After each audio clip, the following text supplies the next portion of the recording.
understanding him that way, there must be reasonable doubt. He had to create reasonable doubt in his existence. Because I'm talking to all these atheist friends all the time, and they always quote Dawkins. They go, why doesn't he leave more evidence? Like, why doesn't he leave incontrovertible proof of his existence? So he can't. Because then if there was no reasonable doubt in the existence of God, you would be forced to worship him purely out of a sense of fear and awe out of his power. So that invalidates love. So for there to be love, there needs to be reasonable doubt. Not only that, it takes away free choice. 100%. 100%. That's right. exactly, that's exactly, you know. So he creates enough concealment that it's out of our choice that we come to believe in him. Yeah. And therefore there's value in what we've done. If it's compelled, it's it's, I'll give you something. I mean, we just had the holiday of Purim, right? Yeah. But this is what the Talmud says. In the in the book of Esther, it says that the Jewish people accepted that which began earlier. And the Talmud says what this means is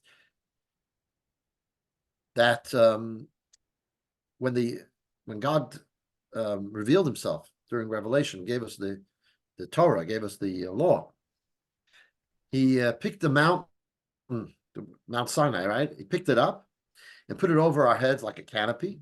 And he says, either you accept my law or this is your burial spot.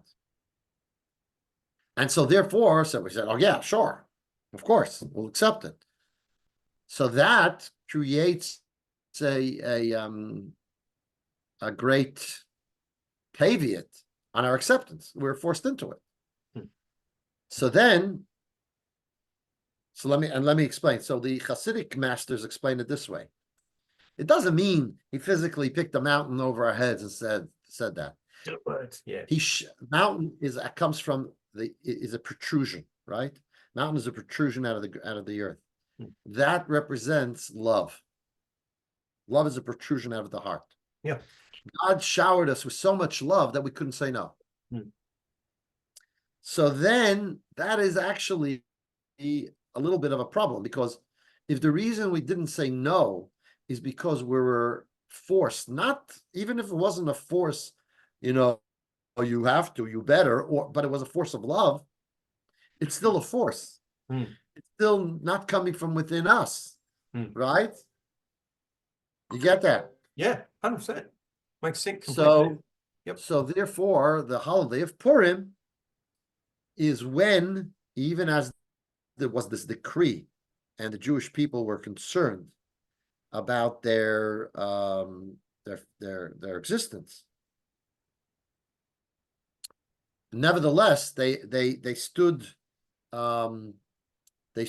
shoulder to shoulder, committed to God, and accepting his tradition and his law and his Torah. And then we did so out of our own free will, because there wasn't the revelation that was compelling. It was actually a time of concealment. A time of exile is a time of concealment. It was a time of a decree. And nevertheless, we said we remain steadfast in our connection and commitment to God.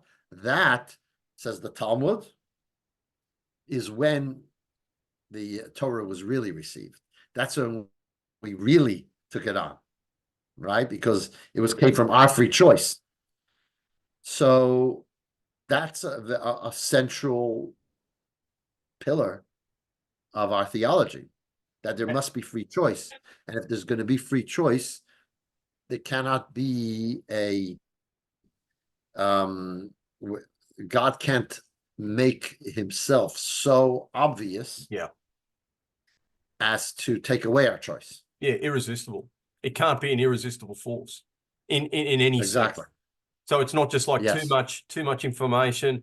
Yeah, sorry, irrefutable information, irrefutable love, irrefutable any of those things. And that's probably why David in the Psalms talks, he kind of conceptualizes God as like this wooing lover, kind of like chasing people. Obviously, the Jewish people, but humanity generally, kind of like trying to entice them like into it. It's just so And when you understand and particularly in the Song of Songs, Yeah. King Solomon, right? Which he Yeah. uses this metaphor of a love of a male and female. And it is, which is, it's basically this metaphor of our love for God.